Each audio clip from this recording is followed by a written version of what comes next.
buenas tardes a todos, amados hermanos. Gracias por estar pendientes y en sintonía de nuestras transmisiones para poder llegar a cada uno de ustedes a sus hogares y así mantener la línea, el contacto y también el caminar, el perseverar respecto a la enseñanza bíblica. Oramos al Señor y comenzamos esta tarde. Padre Santo, muchas gracias te damos en el nombre de nuestro Señor Jesucristo, porque una vez más tú eres el dador de la vida y en esta mañana has permitido, Señor, que nos levantemos y has permitido, Señor, también que podamos llegar acá a tu casa, Señor, a este edificio que has permitido para que tu pueblo te alabe y te bendiga. Y muchas gracias porque cada uno de tus siervos y tus siervas están en su casa, Señor, los que así están pendientes de tu palabra y los que quizás están trabajando en estos precisos momentos, pero que posteriormente, Señor, también estarán escuchando tu consejo. Lo recibimos en el nombre de Jesucristo. Amén. Pues el día domingo comenzamos, amados hermanos, con el tema restauración. Pero solamente quise introducir el tema y quise ser lo más breve posible. Hoy quisiera con más tranquilidad ir platicando de algunos detalles, de algunos aspectos sumamente interesantes. Lo primero sería que abramos la Biblia en Malaquías capítulo 4, versículo 5 y versículo 6. Dice la escritura de la siguiente forma: He aquí, yo os envío el profeta Elías, antes que venga el día de Jehová, grande y terrible. Él hará volver el corazón de los padres hacia los hijos, y el corazón de los hijos hacia los padres, no sea que yo venga y hiera la tierra con maldición.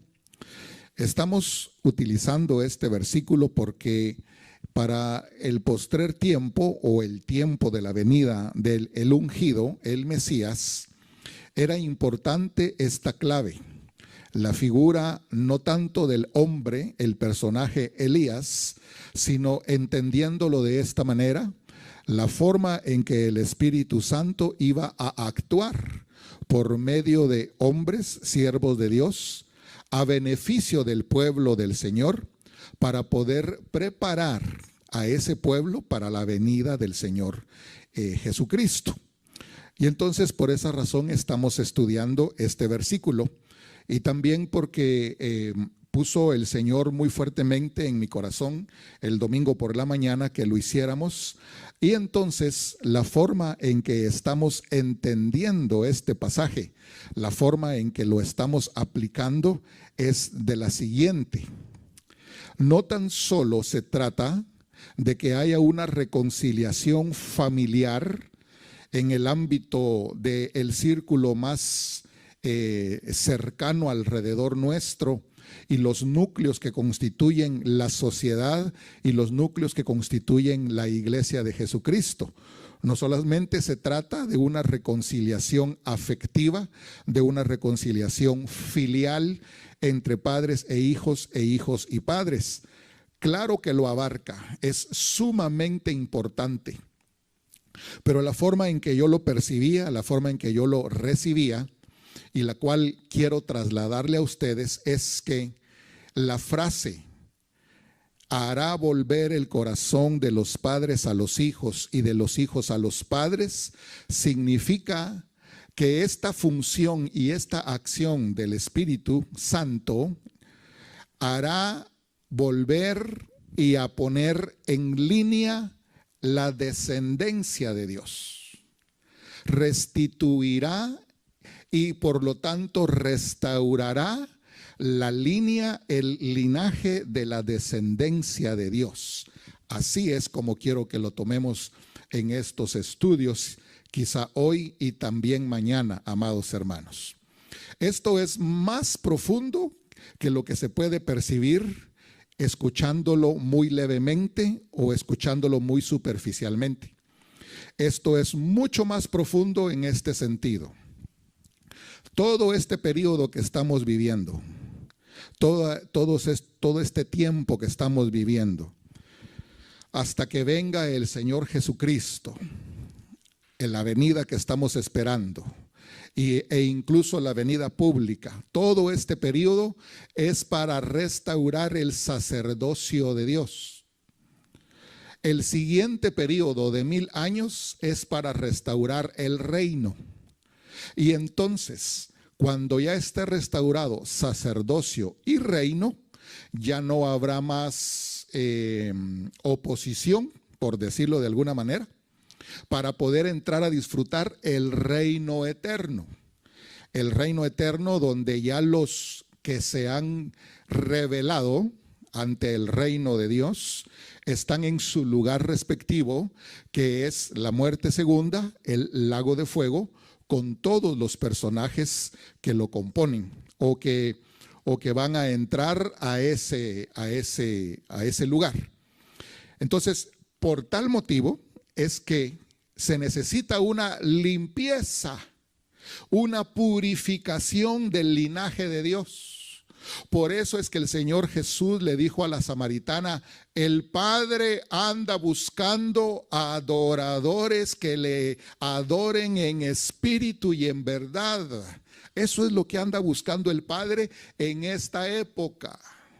Porque no todo el que me dice Señor, Señor, va a calificar para ser adorador.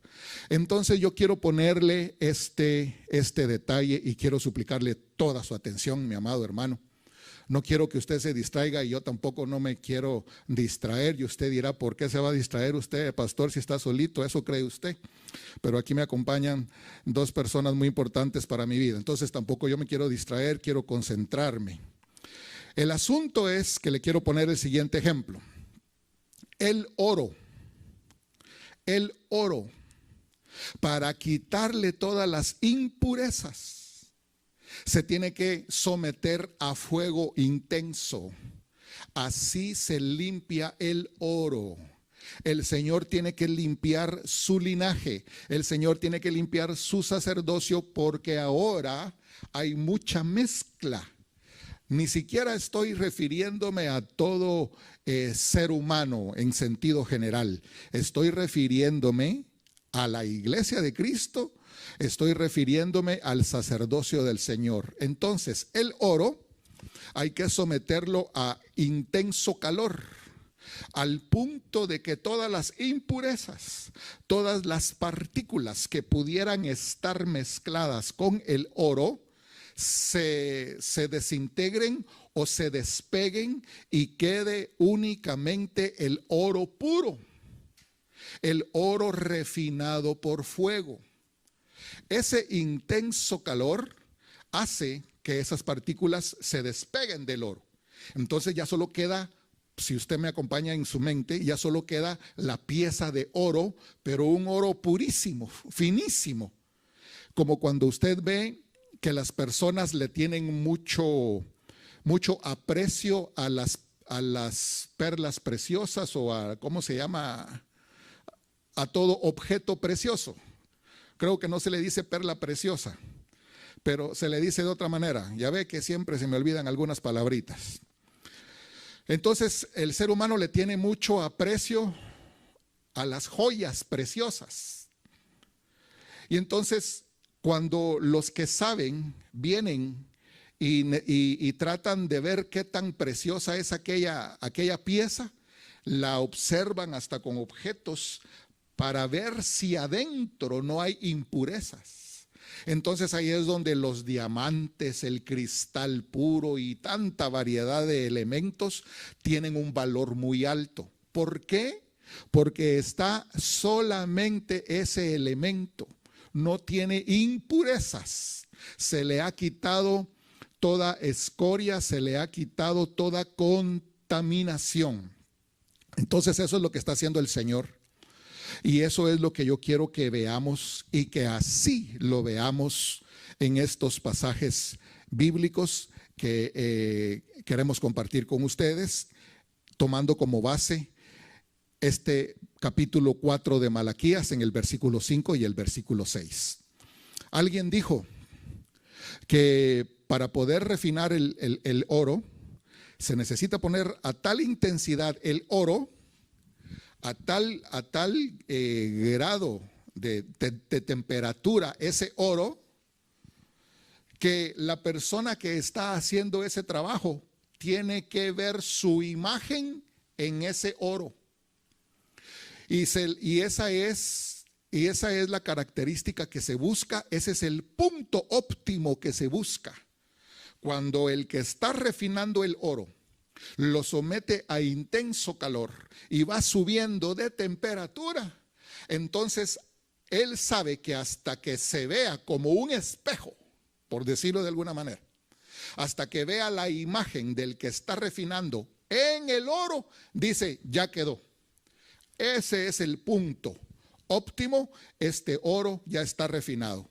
Entonces nosotros tenemos que llegar a la estatura del varón perfecto, a la medida de la plenitud de Cristo, y fuimos escogidos y predestinados para alcanzar la imagen del Hijo. Dele un aplauso al Señor donde quiera que usted se encuentre, amado hermano.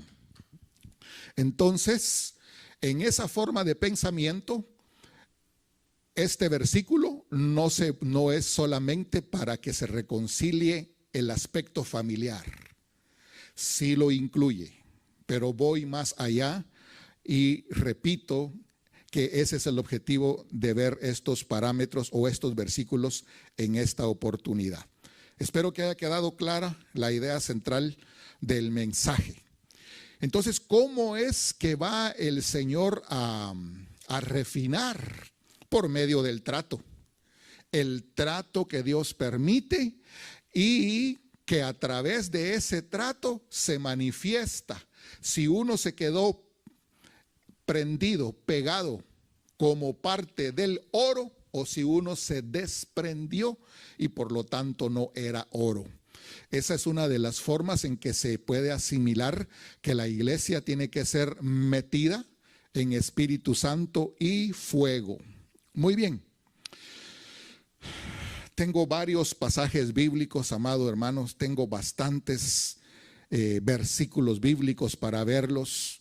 El domingo yo le pedí a usted que por favor estudiara el capítulo 7 del libro de los Hechos, donde Esteban estaba siendo usado por el Señor y Dios estaba dando un discurso a través de Esteban. Ese no era el discurso de Esteban, era el discurso de Dios a través de Esteban.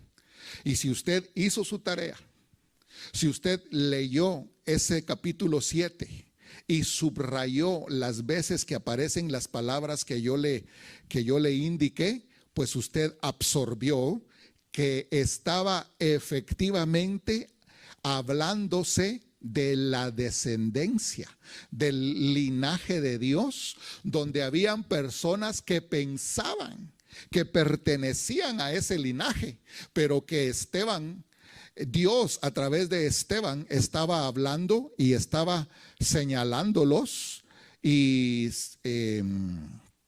mostrándoles que no eran de esa descendencia. ¿Y qué fue lo que estos hicieron? Lo que hicieron fue matar a Esteban. Dentro de esas figuras hubieron personas que después se convirtieron, hermano. El más prominente de todos esos que estuvieron ahí aprobando la muerte de Esteban era Saulo de Tarso. Eso se lo dije yo a usted el domingo y lo estoy repitiendo deliberadamente hoy. Pero también habían otros que dice el libro de los Hechos, que se fueron convirtiendo también los sacerdotes, que también algunos de los fariseos obedecían a la fe. De hecho, de los prominentes podríamos mencionar a Nicodemo, a José de Arimatea, que dieron muestras de haberse convertido y que la Escritura lo señala. Pero posteriormente se quedan en el anonimato los nombres, pero la Escritura muestra que estas personas sí se convirtieron, porque estamos en el tiempo donde se predica el Evangelio para salvación, estamos en el tiempo de la gracia. Por eso dice el versículo de Malaquías, tiene que haber restauración del linaje de Dios antes que se termine el tiempo de la gracia y se ejecute el castigo. Ese es el tiempo que estamos viviendo y así quiero yo que usted mire este capítulo 4 y versículos 5 y 6 de Malaquías. Entonces el asunto es que no nos toca a nosotros decir quién es hijo del diablo y quién es hijo de Dios. Yo sé que muchas veces tal vez tenemos la intención, o si alguien me ayuda con una palabra mejor, como que quisiéramos, tenemos esa tentación, estamos tentados a decir este es hijo del diablo. Mire, amado hermano, esa es una de las declaraciones más serias que pueden salir de la boca de uno. Yo creo que eso solo lo hace alguien que está absolutamente convencido y que tenga una unción sobre su vida sumamente especial como la tuvo Esteban. Pero no se trata de decir irresponsablemente. No se trata de andar abriendo la boca irresponsablemente para decir que estos aquí, estos allá. Yo le aconsejo que si no es una unción especial o específica sobre su vida, mire, amado hermano, como decimos en México, calladitos nos vemos más bonitos. Porque Saulo calificaba para ser hijo del diablo. Y resulta que no fue hijo del diablo. Fue uno de los grandes ministros de Dios. Y usted podrá decir, pues sí, porque de inconverso pasó a ser convertido. Espéreme un rato.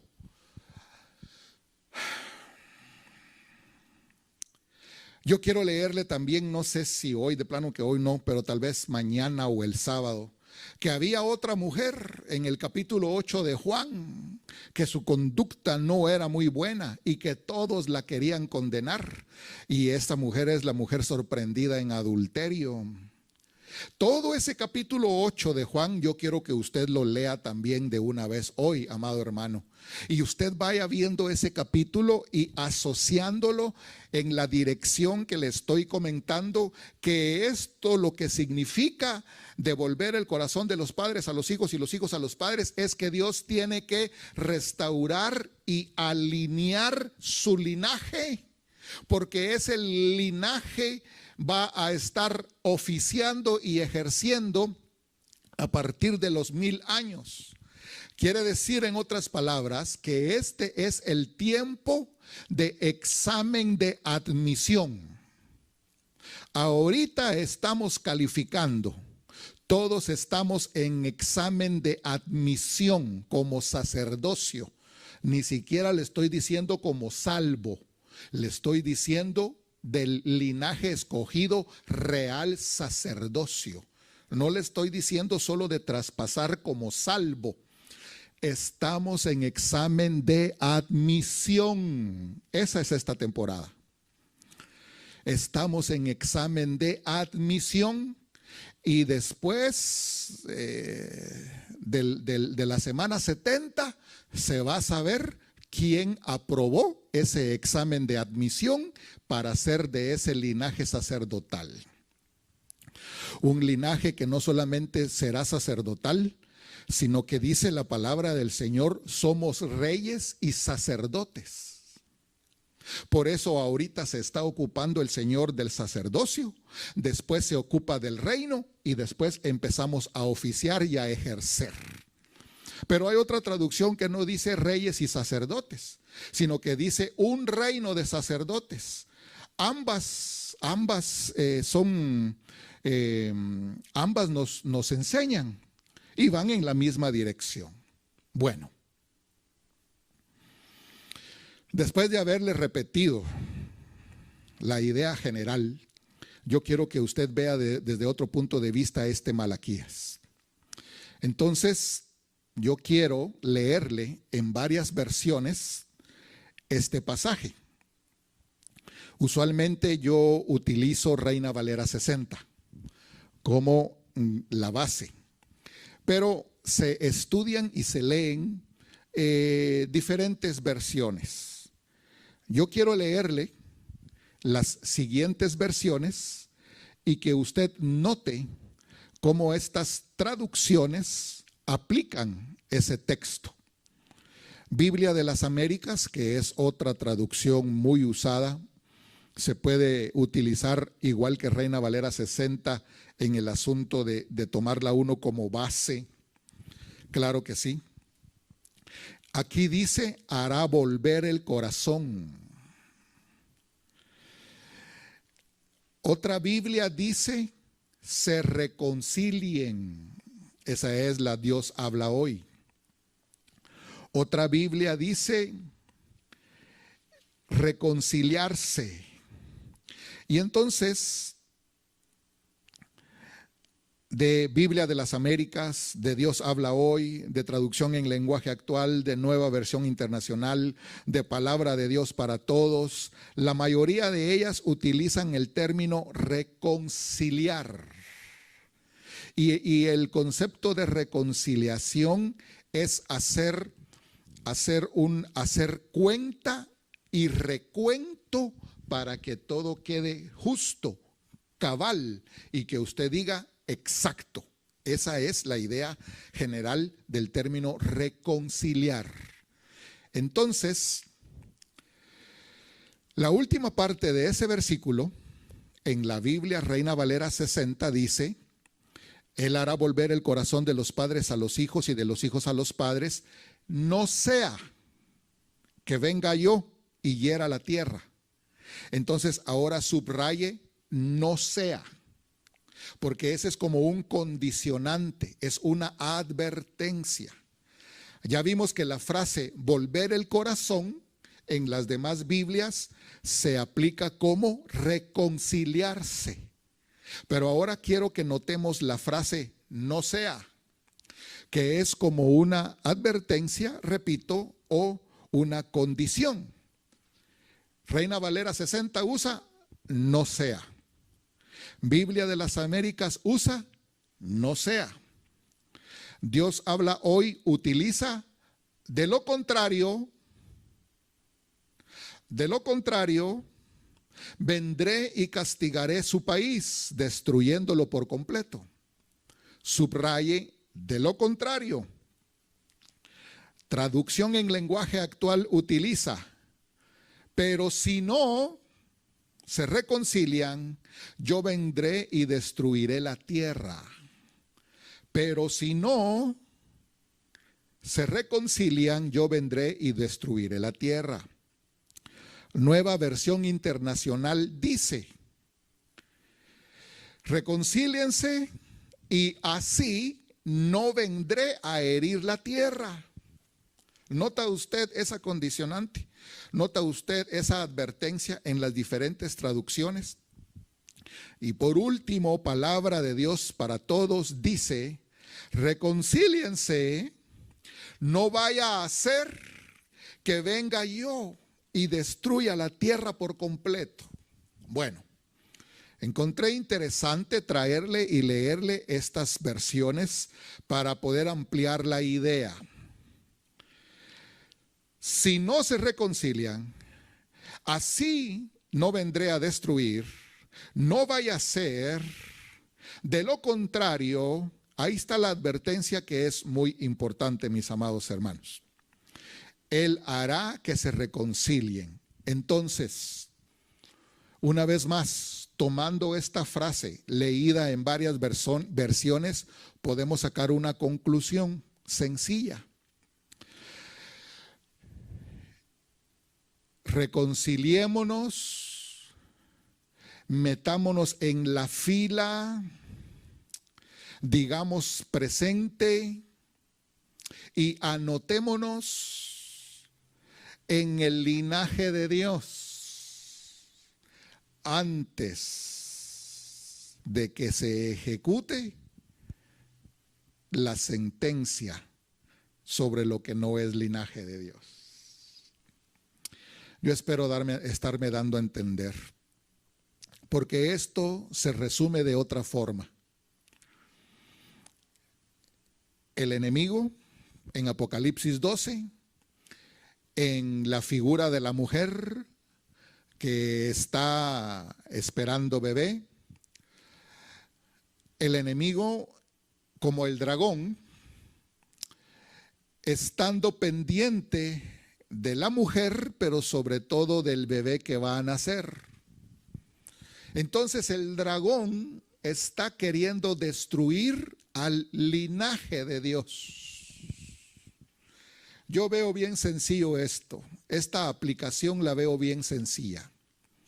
Estoy todavía exponiendo a manera de introducción y dejando la idea central, pero después quiero leer algunos, por no decir varios, quizás bastante versículos bíblicos para acuerpar lo que le estoy diciendo, pero yo creo que usted lo está asimilando de forma sencilla. El dragón está pendiente de devorar al hijo varón, el cual es arrebatado, pero después está pendiente de devorar al resto de la descendencia de la mujer. Eso es lo que está pasando. Aquí en este periodo se tiene que definir descendencia de Dios y descendencia del enemigo. ¿Quedó más clarito ahora? Entonces, como dentro de la descendencia de Dios hay muchas impurezas, Dios tiene que limpiarnos, y ese es el espíritu de Elías: restauración, reconciliación, poner en orden al linaje de Dios antes de que se termine el tiempo. Bueno, dentro de mi vida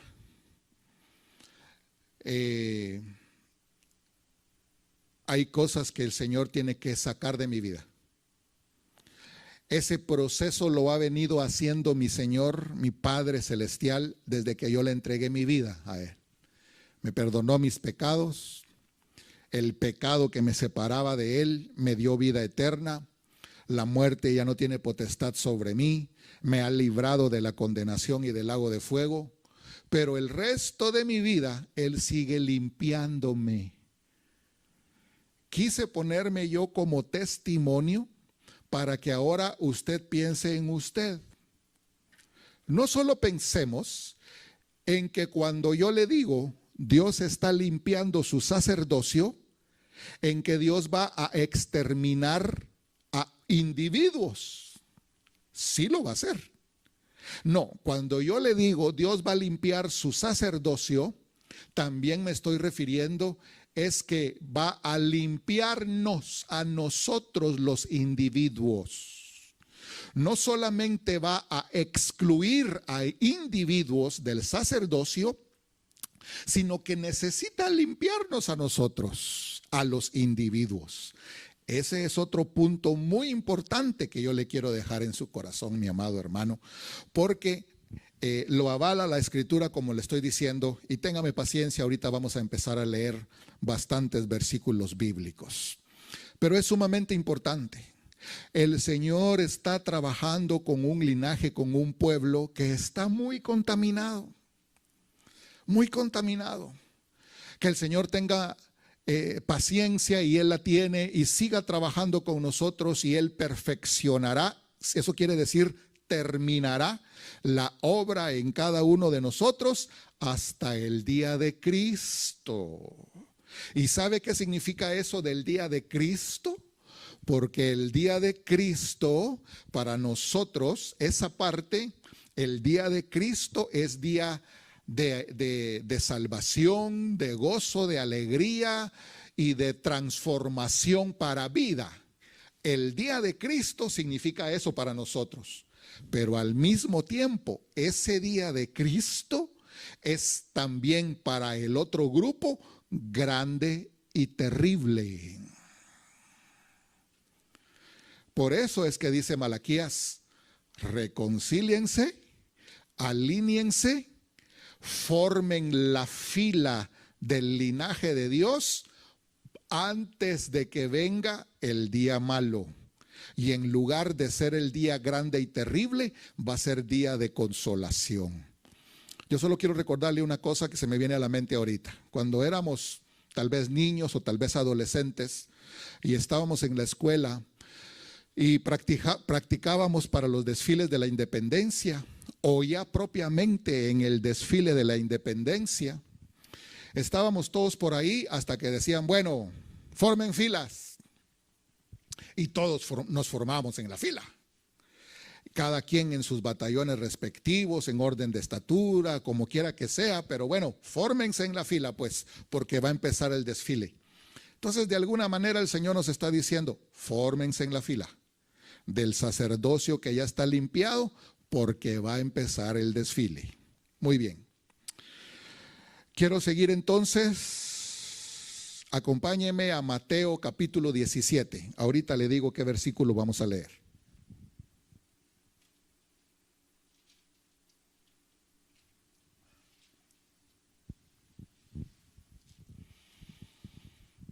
Mateo 17. El escenario es la transfiguración. Después de la transfiguración, quiero que leamos versículo 10. ¿Lo tiene? Mateo 17, versículo 10.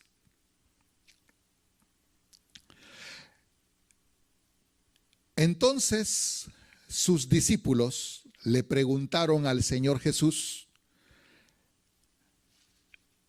y qué interesante la pregunta, ¿por qué pues dicen los escribas que es necesario que Elías venga primero? Le voy a dejar tarea, léase todo el contexto, versículo 9 en adelante, y analice por qué la pregunta de ellos.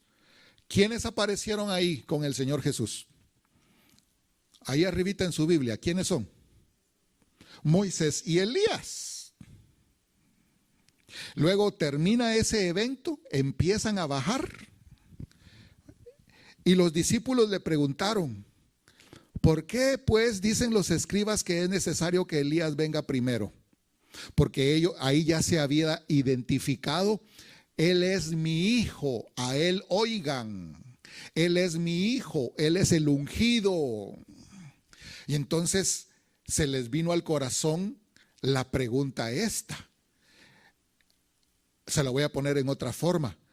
Señor, y para la venida del ungido, el cual eres tú, se tienen que cumplir varias profecías. Dentro de esas profecías es que tenga que venir Elías. Ahora mire, amado hermano, reconocer a Moisés y reconocer a Elías en ese evento fue algo sobrenatural que les vino a ellos al corazón. Porque Moisés no traía una plaqueta que dijera aquí, hello, my name is Moisés. Elías no tenía un sticker que dijera, mi nombre es Elías. Pero ellos lo identificaron porque subieron de nivel. Luego escuchan la voz del Padre y entonces ahora ellos preguntan por Elías. Y el versículo 11, respondiendo Jesús les dijo, a la verdad Elías viene primero y restaurará todas las cosas. Mas os digo que Elías ya vino y no le conocieron, sino que hicieron con él todo lo que quisieron, así también el Hijo del Hombre padecerá de ellos. Entonces los discípulos comprendieron que les había hablado de Juan el Bautista. Ahora métase usted en la mente de los discípulos, de ellos tres. Acababan de ver a Elías. Y después el Señor les menciona a Juan el Bautista y ellos comprenden que les hablaba de Juan el Bautista.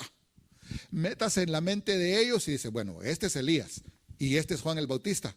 Y resulta que Juan también es Elías. Ahí se la dejo. Mándeme sus textos, sus aportaciones, a ver cómo resuelve usted eso en su corazón. Pero yo traigo este versículo bíblico para que notemos la frase, Elías restaurará todas las cosas. Otra versión dice, Elías lo arreglará todo.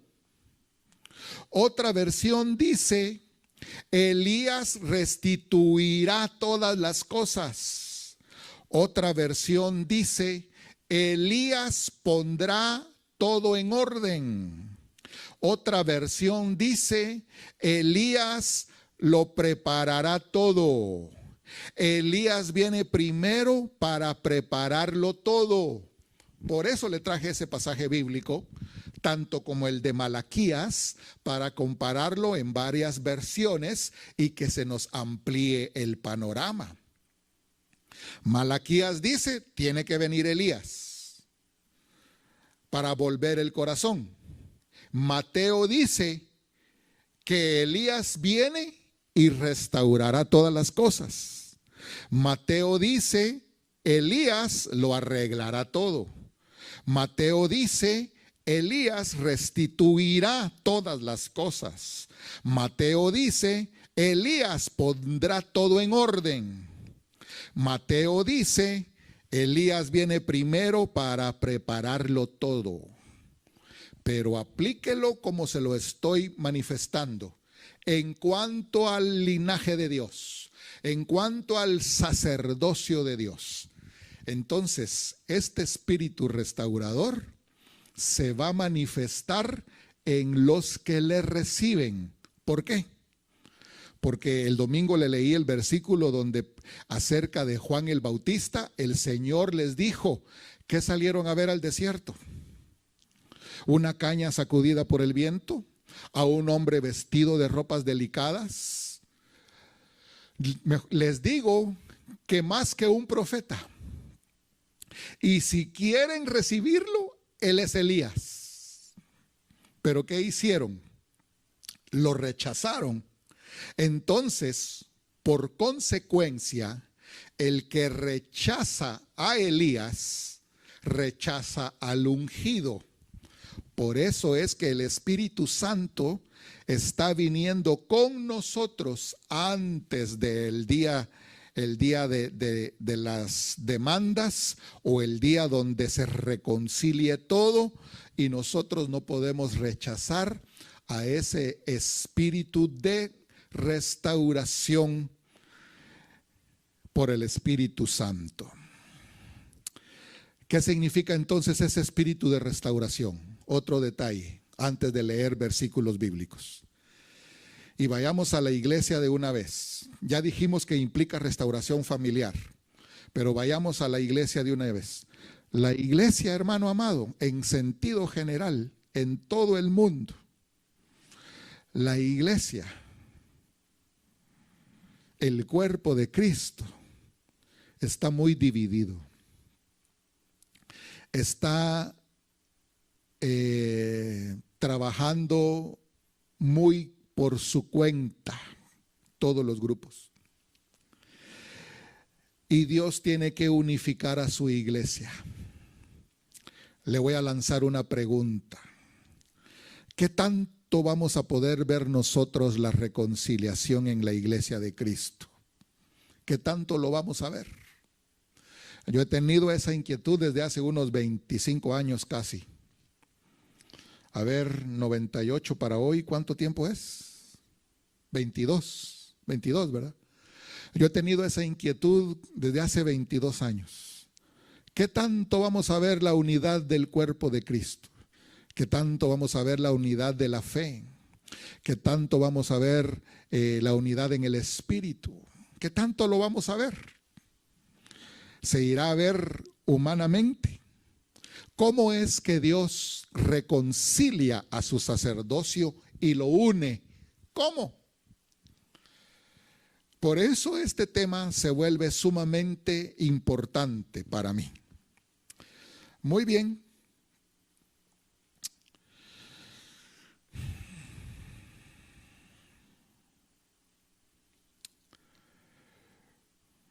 Quiero esta tarde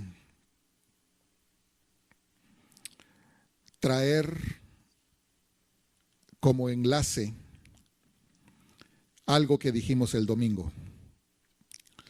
En el Decálogo, en lo que se conoce como los 10 mandamientos, está la instrucción para la conducta de los padres. está la instrucción para la conducta de los hijos. Al no tener conductas adecuadas, al paso de tiempo, por razón de esas conductas inadecuadas, se va convirtiendo en una bola de nieve. Una bola de nieve donde la conducta de los padres repercute en los hijos. Una bola de nieve donde la conducta de los hijos, sin honrar a los padres, se va volviendo una bola de nieve, una bola de nieve, una bola de nieve, que ha crecido tanto que ya se convirtió en una avalancha. Y esa avalancha está próxima a arrasar con todo. Por eso el planeta Tierra y la humanidad está como está, porque se ha desobedecido a la palabra de Dios. Pero si lo pasamos a la iglesia, ahora nosotros tenemos que tomar en cuenta que hay una aplicación en sentido directo para la iglesia de Cristo. En lo literal, Malaquías estaba hablando a Israel terrenal. En figura, lo tomamos nosotros en la iglesia. Y aún dentro de esa figura podemos seguir detallando más, y en la iglesia se debe entender de esta forma.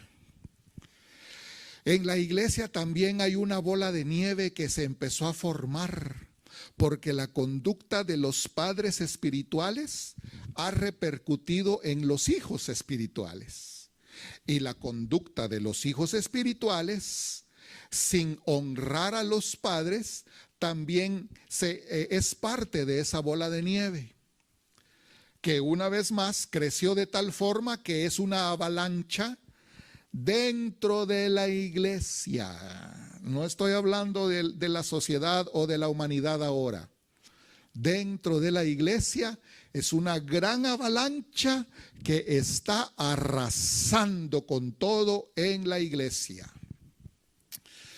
Miren, amados hermanos, para tratar de poner esto de forma sencilla, yo he visto, e incluso he sido parte, todos hemos sido parte, en gran o mayor o menor medida, pero todos hemos sido parte porque todos pertenecemos a la iglesia del Señor.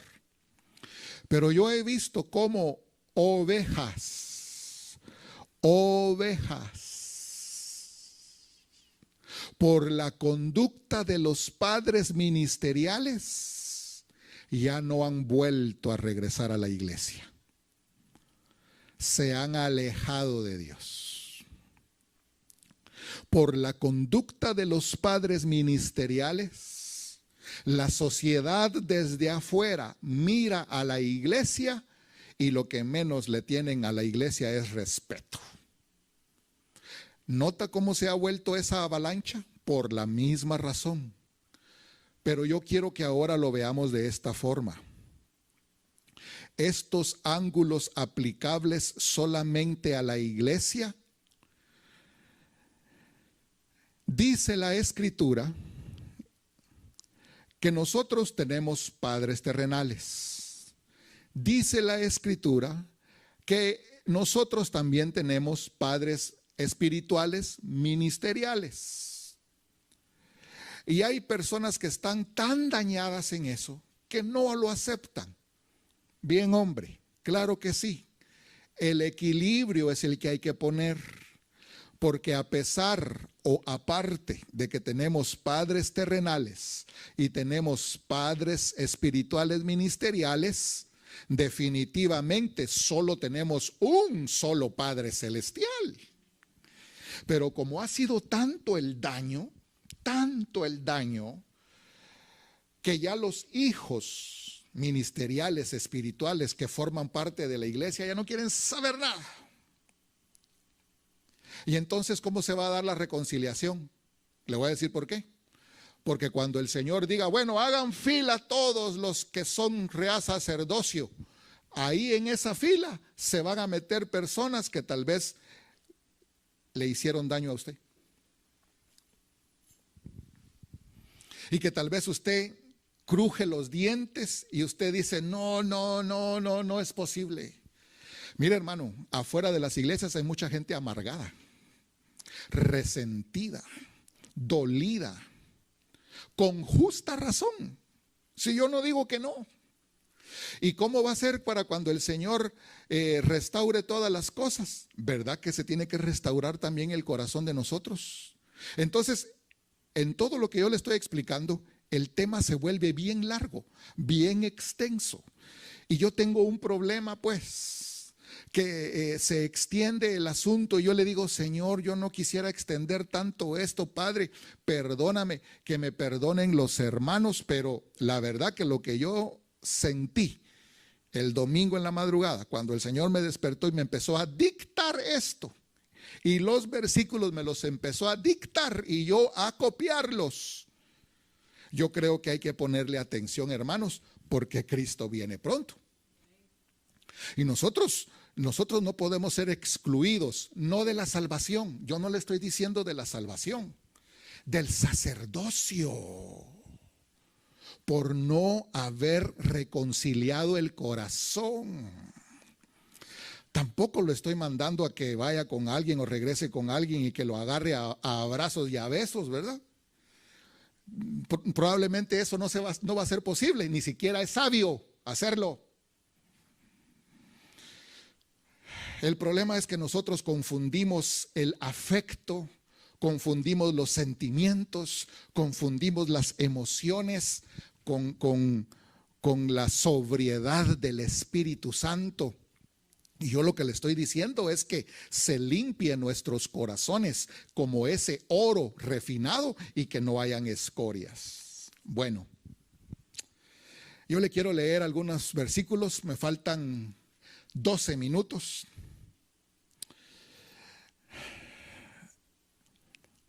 Se los voy a leer. Quiero repetirle. Dice la Escritura que nosotros tenemos padres terrenales. Dice la Escritura que nosotros tenemos padres espirituales, ministerialmente hablando. Pero dice la Escritura que tenemos un solo Padre celestial. Entonces, Él es el Padre de todos nosotros. Utilizó a nuestros padres terrenales para que biológicamente naciéramos. Utilizó a nuestros padres ministeriales espirituales para engendrarnos en Cristo Jesús y también para cuidar de nosotros. Así hay que entender la paternidad. Pero ni el padre ministerial ni el padre biológico se comparan con el Padre celestial. ¿Quedó claro? Dele una pausa al que vive para siempre.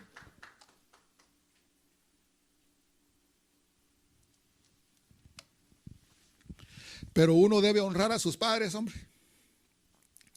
Y eso aplica para los padres terrenales biológicos y aplica para los padres ministeriales espirituales.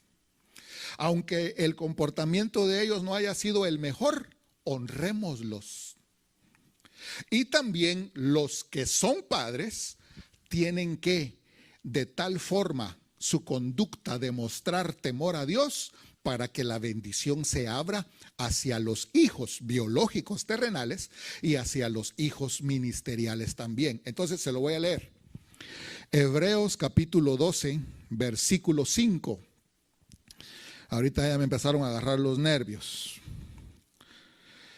Hebreos capítulo 12, versículo 5. Del 5 al 10 voy a leer. Y habéis ya olvidado la exhortación que como a hijos se os dirige, diciendo: Hijo mío, no menosprecies la disciplina del Señor, ni desmayes cuando eres reprendido por Él. Porque el Señor al que ama disciplina y azota a todo aquel que recibe por hijo. Si soportáis la disciplina, Dios os trata como a hijos. Porque ¿qué hijo es aquel a quien el Padre no disciplina?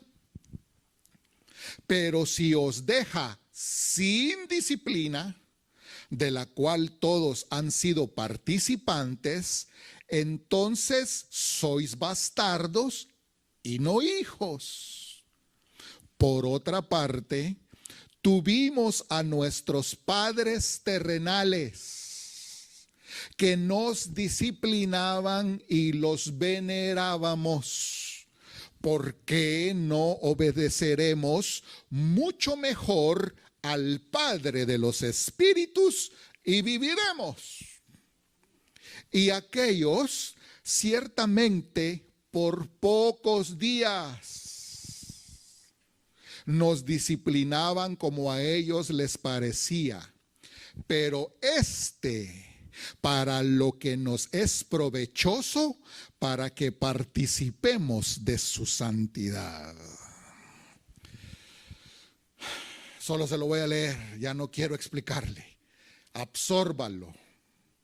Pero note las paternidades que se mostraron aquí y las conductas, las relaciones de padre a hijo y de hijo a padre. Primera de Corintios capítulo 4, versículo 14. Vamos a leer del 14 al 21. No os escribo esto para avergonzaros, sino para amonestaros como a hijos míos amados. Hijos míos amados. Está escribiendo el apóstol Pablo a la iglesia de Corinto. Porque aunque tengáis 10,000 ayos, eso significa cuidadores, personas que se dedican a la crianza. Eso significa ayo. No sé si su Biblia tenga otra palabra en lugar de ayo. Instructores, dice la tuya. Muy bien.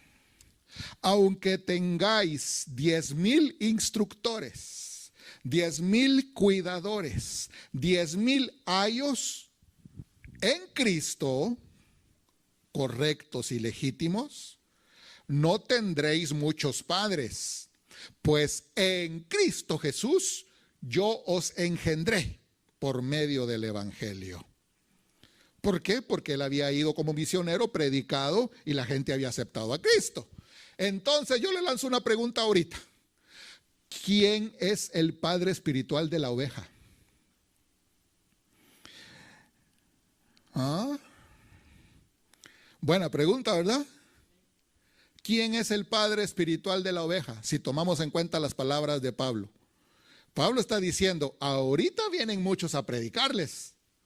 Viene Apolos, viene Pedro, viene Sutano, Mengano. Pero aunque tengan muchos cuidadores, aunque pasen por las manos de muchos ministros, en Cristo Jesús yo los engendré.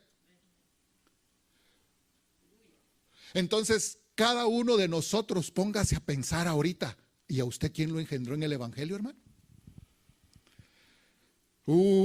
Esa pregunta es complicada.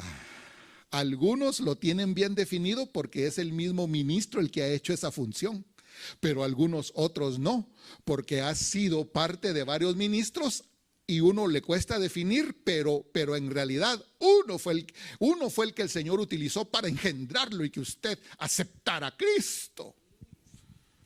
Entonces, uno es el padre ministerial espiritual. Los demás son parte, escúcheme bien, amado hermano, los demás son parte de la paternidad espiritual ministerial. O sea que se les puede seguir tomando como padres, pero son padres tutelares. Uno padre ministerial que engendró en Cristo, y los otros padres ministeriales tutelares que nos han ayudado en la crianza de nosotros. Ay, ahora póngase a pensar cuántos dolores de cabeza le ha dado usted a sus padres tutelares ministeriales. Sí, porque tal vez usted aceptó al Señor Jesucristo allá en su país y vino aquí a Estados Unidos y ya no es el mismo ministro, pero la función paterna, ministerial, la han ejercido varios. Aquí se está hablando de la función paterna, engendramiento en Cristo Jesús por medio de la palabra de Dios. Versículo 16, por tanto os ruego que me imitéis. Versículo 17, por esto mismo os he enviado a Timoteo, que es mi hijo amado. Pero no estaba hablando de asunto biológico, terrenal. Su papá era griego y su mamá era judía. Pero estaba hablando que era su hijo. Pero ¿sabe qué? Hijo adoptivo.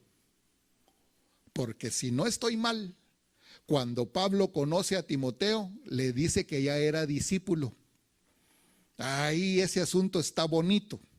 Entonces, aunque hayan padres que engendren por allá correctamente, hay padres que adoptan por acá ministerialmente. Entonces hay ovejas que ya no aceptan esa paternidad porque andan bien heridas. O sea, se vuelve, permítame usar esta frase folclórica, ya voy a terminar la exposición, deme permiso de usar una sola frase folclórica. Esto se vuelve un lío.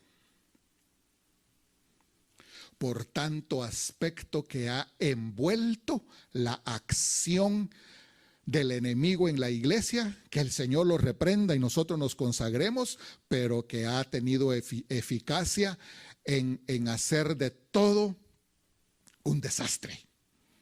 No malinterprete mis palabras. El Señor dijo, contra la iglesia ni las puertas del infierno prevalecerán. Entiendo, pero quiere decir que el infierno está ahí molestando. Entonces viene Elías para restaurar todas esas molestias y ponernos a todos en fila, en orden. Por eso le leí todos esos pasajes bíblicos con diferente traducción. Por eso viene Elías para poner todo en orden. Por eso viene Elías para restaurar las cosas. Por eso viene Elías para preparar las cosas, porque el arrebatamiento es inminente. Por esto les he enviado a Timoteo, que es mi hijo amado y fiel en el Señor, el cual os recordará mi proceder en Cristo de la manera que enseño en todas partes y en todas las iglesias. Mas algunos están envanecidos, como que si yo nunca hubiera de ir a vosotros, pero iré a vosotros si el Señor quiere. Y conoceré no solo las palabras, sino el poder de los que andan envanecidos. Ya ve que sí hay problemas en las iglesias. Porque el reino de Dios no consiste en palabras, sino en poder. ¿Qué queréis? Dice el versículo 21, y con eso finalizo esa lectura. ¿Qué queréis? Está hablando como padre. ¿Iré a vosotros con vara o con amor y espíritu de mansedumbre? ¿Cómo le gusta a usted? ¿Cómo la imagen que tiene usted de su papá? Cuando la abrazaba, le hacía caricias, la besaba, o cuando, ¿me entiende, verdad? De su papá terrenal. Entonces es lo mismo para aplicar estos versículos también a la iglesia. Voy a concluir con este punto. Ya mostré los padres terrenales, ya mostré al Padre Celestial, ya mostré los padres ministeriales, unos en engendramiento y otros en crianza. Y ahora ponemos el equilibrio. Cuando alguna persona usurpa el papel del Señor, en este caso, cuando algún ministro o ministerio usurpa la paternidad celestial de Dios Padre, se mete en problemas él y mete en problemas a la gente. Porque dice que los hace dos veces hijos de. Entonces ahora vaya a asociar usted la mala conducta ministerial, convierte a aquellos en hijos de. ¿Se da cuenta por qué Elías tiene que venir y restaurar la iglesia? ¿Se da cuenta por qué el Espíritu Santo tiene que actuar en restauración y en reconciliación? Bueno, entonces, para poner ese equilibrio, en Mateo capítulo 23, versículo 8 en adelante, vamos a leer lo siguiente. Palabras de mi Señor Jesús. La audiencia estaba compuesta por los discípulos, la gente, los escribas y fariseos. Mateo 23, versículo 8. Pero vosotros no queráis que os llamen rabí, porque uno es vuestro maestro, el Cristo, y todos vosotros sois hermanos. Y no llaméis Padre vuestro a nadie en la tierra, porque uno es vuestro Padre, el que está en los cielos. Ni seáis llamados maestros, porque uno es vuestro maestro, el Cristo. Ahí se pone el equilibrio. Cuando una figura humana quiere usurpar la paternidad celestial y los otros lo avalan, se cae en un estado deplorable. Entonces el Señor le estaba enseñando a los discípulos que no imitaran lo que hacían los fariseos. Y les dijo: a estos señores les gusta esto y esto y esto, pero ustedes en esa categoría distorsionada no se dejen llamar maestros y no se dejen llamar padres, porque el de arriba, el del cielo, es el verdadero Padre y el verdadero Maestro. Y el versículo 11 dice: el que es el mayor de vosotros sea vuestro siervo. Eso es para empezar a mostrar que hay un rango. El Señor ahí sacó a la luz un rango. El mayor de vosotros que sea vuestro siervo. Pero eso se lo explico otro día. Yo quiero terminar hoy y quiero que usted me acompañe al primer libro de Samuel, al capítulo 21. Por favor, busquen su Biblia, primer libro de Samuel, capítulo 21. Ya me pasé 3 minutos, regáleme 5 más.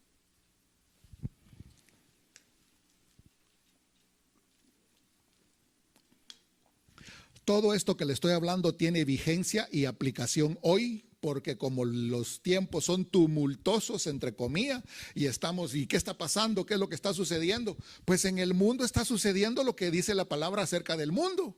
En Israel está sucediendo lo que dice la palabra acerca de Israel. Pero yo le estoy trayendo esto para que veamos lo que dice la palabra acerca de la iglesia.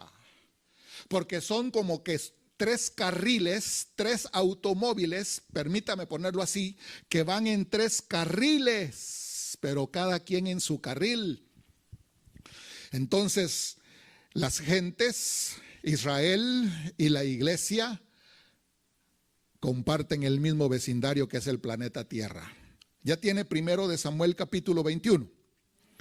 La Biblia aquí dice que David está huyendo de Saúl.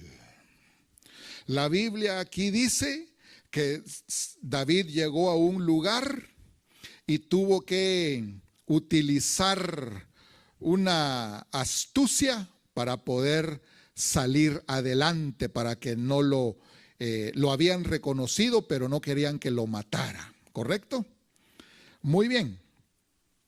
En ese contexto llegamos al capítulo 22. Pero Saúl andaba persiguiendo a David, pues. ¿Por qué traigo esto? Porque le estoy enseñando que este es asunto de que el enemigo anda matando el linaje de Dios. Ese es el asunto. Y que Dios está limpiando a su linaje. Porque hay varias formas en que el enemigo pueda matar al linaje de Dios. Y una de ellas es comenzar con la contaminación. Entonces, solo Dios distingue quién es de Dios y quién no, aunque por fuera pareciera que lo son. Entonces en esta historia, yo se la voy a dejar de tarea, hermano, porque esta historia también venía a mi corazón ahorita que veníamos apenas en el camino. Y en el capítulo 22, David, como andaba huyendo de Saúl, huyó del otro rey de Aquis. Y ahora en el capítulo 22, David sigue huyendo. ¿Ya ve? El dragón persiguiendo a la descendencia de lo salvable. Yéndose David, se fue a meter a la cueva de Adulam. Y cuando sus hermanos y toda la casa de su padre lo supieron, vinieron allí a él. Entonces aquí está esta casa, esta descendencia, este linaje se fue a meter también ahí. Porque el otro linaje, el de Saúl, venía combatiendo. Yo espero que me agarre la idea. Sí, yo siento que sí la está agarrando. Y se juntaron con él todos los afligidos, todos los endeudados, todos los que tenían amargura de espíritu. Y lo hicieron jefe de ellos. ¿Qué tal? ¿Qué le parece a usted ser jefe de estos? ¿Ah? Mire, hermano, cuando nosotros vemos la restauración familiar en nuestras casas paternas terrenales biológicas, eso usualmente va al alma. Pero cuando nosotros vemos la restauración de nuestra paternidad adentro de la iglesia, ahí la cosa ya va más al espíritu humano, hombre. Entonces nosotros nos mantenemos ministrando el alma de lo que nos pasó en nuestra casa. Y primeramente Dios esto ya esté resuelto en su vida, pero venimos a la iglesia y todo lo que nos pasa en la iglesia afecta nuestra espiritualidad y eso no lo ministramos, pero para eso estamos enseñando esto hoy. Bueno, cuando digo esto no lo ministramos, lo digo en sentido general, pero yo sí a cada rato se lo vivo repitiendo a usted. Porque aquí notamos pues que si hay gente amargada en el espíritu. Y hay gente amargada en el espíritu, ya no por lo que le pasó afuera con sus papás, sino lo que le pasó adentro en la iglesia. Bueno, le quiero leer versículo 3. Y se fue David de allí a Mizpa de Moab. Ahora escuche esto. Se fue David de allí a Mizpa, que está en la región de Moab, con los moabitas. Y le dijo al rey de Moab: yo te ruego que mi padre y mi madre se queden con ustedes hasta que yo sepa lo que Dios hará conmigo. Los trajo pues a la presencia del rey de Moab, y el papá y la mamá de David, si usted me ayuda a comprender el pasaje, y si estoy equivocado usted me corrige, dejó ahí con el rey de Moab a su papá y a su mamá.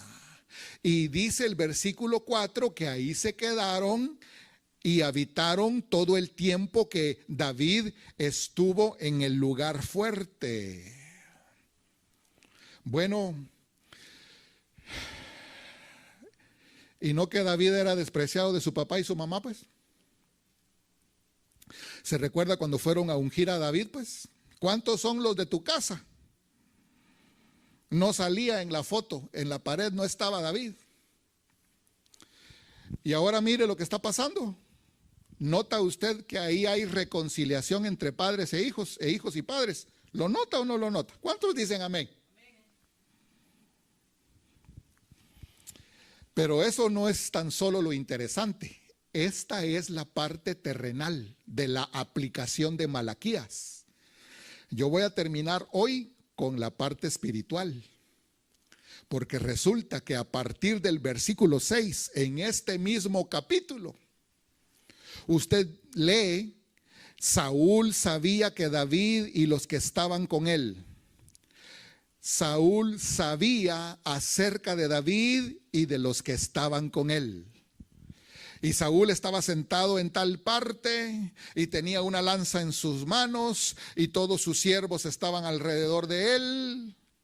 Y de repente Saúl le dijo a todos los que estaban alrededor de él: bueno, ustedes no tienen nada que ver con David, vayamos y persigámoslo. Estoy tratando de avanzar.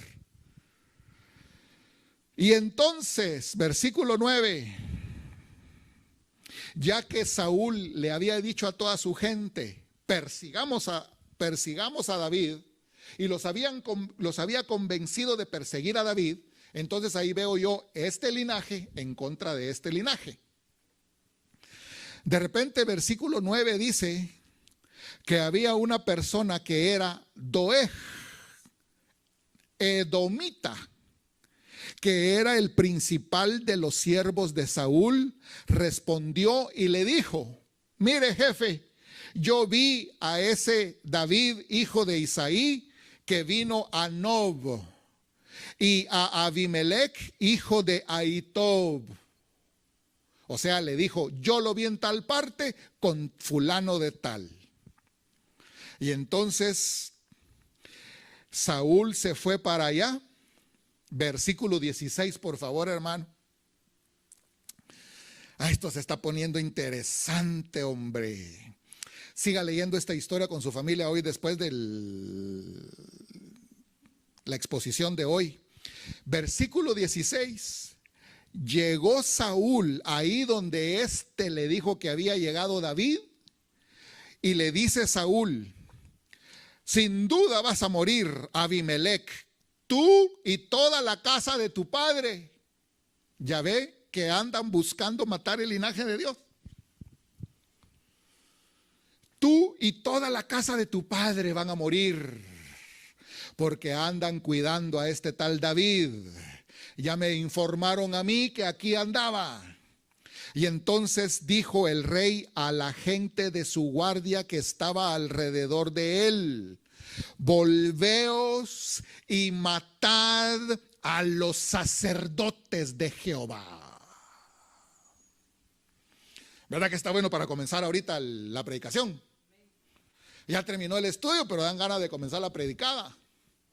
Matad a los sacerdotes de Jehová, porque también la mano de ellos está con David, pues sabiendo ellos que huía, no me lo descubrieron. Sí, porque él era rey, pero rey usurpador.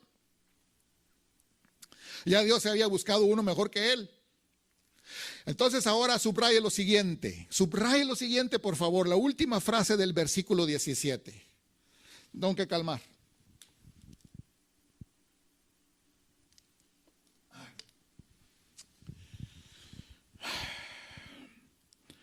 Pero los siervos del rey no quisieron extender sus manos para matar a los sacerdotes de Jehová.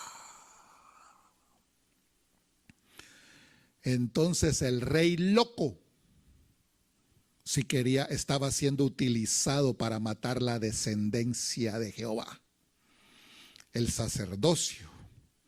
Estos, como eran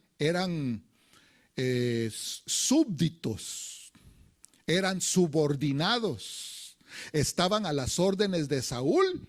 Qué feo ha de ser estar a las órdenes de Saúl usted. Estar en un lugar donde uno no quiere hacer las cosas, pero las tiene que hacer. Y entonces cuando ya les dijeron: maten a estos, ellos no quisieron matar a los sacerdotes de Jehová. Entonces este tal Doeg, el rey le dijo a este Doeg, el que llegó con el chisme, el rey le dijo a Doeg: mira, estos no quieren matar a los sacerdotes, tú hazlo, arremete contra los sacerdotes. Y se volvió Doeg el edomita y acometió a los sacerdotes y mató en aquel día a 85 varones que vestían efod de lino. Todo eso ha sucedido, muchas cosas han sucedido. Y el Espíritu Santo tiene que restaurar todas las cosas, porque el río está muy revuelto. Pero Dios tiene que purificar a su sacerdocio para que esos sean los que entren a oficiar después de la semana 70 de Daniel. Total de que huye uno de ellos, le va a dar aviso a David, y en el versículo 22, David le dijo a Abiatar: yo sabía que el día que yo llegué ahí y estaba ese Doeg, el edomita, yo sabía que él se lo iba a hacer saber a Saúl. Yo he ocasionado la muerte de todas estas personas, la casa de tu padre. ¿Ve cuántos dramas se dan en la iglesia del Señor? ¿Ve todo lo que pasa? ¿Ve que hay dramas fuertes, hermano? Hay gente que dice: por fulano de tal, mi pariente tal está así. Por mengano, mi pariente tal está así. Hermano, se tienen que sanar todas las cosas. Y Dios es el único que va a poder poner justamente a los Saúles y la casa de los Saúles, y a los Davides y la casa de los Davides. Porque nosotros ahorita miramos todo parejo. Y digo nosotros ahorita por condescender, porque yo me niego a no tener ojos espirituales. Entonces, todos esos dramas en figura pasan en la iglesia. Insisto, esa es la idea general. Tiene que haber reconciliación en el espíritu, no humanista, ni afectiva, ni por emociones o sentimientos. Dios lo va a poner todo en orden. Versículo 23. Quédate conmigo, le dijo David. Pero imagínense cómo iba el corazón de este hombre. Mataron a 85. Ese hombre solito mató 85 sacerdotes de Jehová. Y este escapó y se lo fue a contar a David, y David le dice: quédate conmigo, no temas. Entonces, toda injusticia en Dios, Dios la va a subsanar. Téngalo por seguro, amado hermano. Téngalo por seguro. Confíe en el Señor. Quédate conmigo, no temas. Quien buscare mi vida, buscará también la tuya, pues conmigo estarás a salvo. Pero hay mucha iglesia que no quiere ir a buscar a los Davides para estar a salvo. Porque dicen: no, esto aquí, esto allá. Bueno, ya no quiero insistir más en ese punto. Padre Santo, en el nombre de Jesucristo te doy gracias, Señor, por este tiempo que me das de dirigirme a tu iglesia amada. En el nombre de nuestro Señor Jesucristo, yo te doy muchas gracias y bendigo tu nombre, y que tu Santo Espíritu nos guíe a toda verdad. Yo bendigo a cada uno de tus hijos y de tus hijas en el nombre de Jesucristo, y que seamos parte de ese mover del Espíritu Santo, restaurando, ordenando y preparando el sacerdocio santo para la venida de nuestro Señor Jesucristo. Muchas gracias, Padre amado. Amén. Aleluya. Que usted rumee, que usted se deleite en la palabra del Señor, más que una administración desde aquí. Que el Espíritu Santo nos ministre leyendo esto, mi amado hermano. Tengo varios, por no decir bastantes, versículos bíblicos que seguir leyendo con usted para acuerpar el tema que estamos dando. Esta es la segunda parte. Dimos la introducción el domingo, seguiremos mañana jueves. Solo le quiero dar una indicación acerca de la Santa Cena. En teoría, en la programación regular, este domingo pasado teníamos servicio de Santa Cena aquí en Palmdale. Y en programación regular tendríamos Santa Cena en Los Ángeles, creo que dentro de 2 domingos más. Pues bueno, al suscitarse todo esto, yo le quiero anunciar lo siguiente. En el primer culto, en el primer servicio, que se permita ya oficialmente, va a servirse y a ministrarse Santa Cena. Va a servirse y a ministrarse Santa Cena en el primer servicio, en el primer culto, en la primera reunión que oficialmente nos permitan hacer. Así que dentro de todo lo precioso que yo espero que va a ser ese día, en alabanza, adoración, honra y rendirle culto a nuestro Señor Jesucristo, también vamos a participar de la Santa Cena. Me han hecho preguntas y me han sugerido también cosas acerca de la Santa Cena. Solo quiero decir lo siguiente. El día sábado tal vez, o el día de mañana, le daré otros detalles y otras instrucciones para los que sienten celebrar o tener Santa Cena en sus casas, ahorita en este tiempo, antes de que llegue ese primer servicio donde haya Santa Cena. Entonces yo le voy a dar indicaciones, ya sea mañana o sea el sábado. Espere esas indicaciones. Pero lo más importante que le quería decir es, para el primer culto que tengamos ya oficialmente permitido, vamos a ministrar Santa Cena. Que el Señor me lo bendiga, mi amado hermano. Agradezco mucho la comunicación de todos los hermanos hacia mi persona.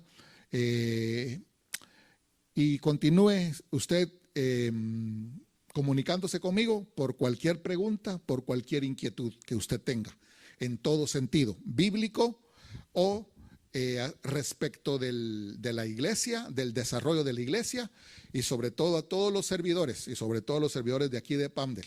Gracias, hermanos, por todos los que me han dicho, hermano, cuente conmigo para lo que usted guste, yo estoy a la orden.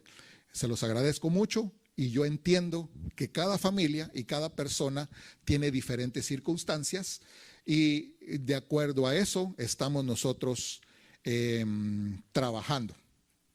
Amén. Muchas gracias, mi amado hermano. Que el Señor me lo bendiga, que el Señor lo guarde, que siga disfrutando de la comunión del Señor en familia, que también me siento muy dichoso y honrado de escuchar que se reúnen por las familias y que estudian la palabra y que tienen comunión. Y eso se lo agradezco mucho a mi Señor y lo felicito. Me siento muy honrado de la congregación a la cual sirvo. Amén. Que el Señor lo bendiga, que pase feliz tarde o que pase feliz noche.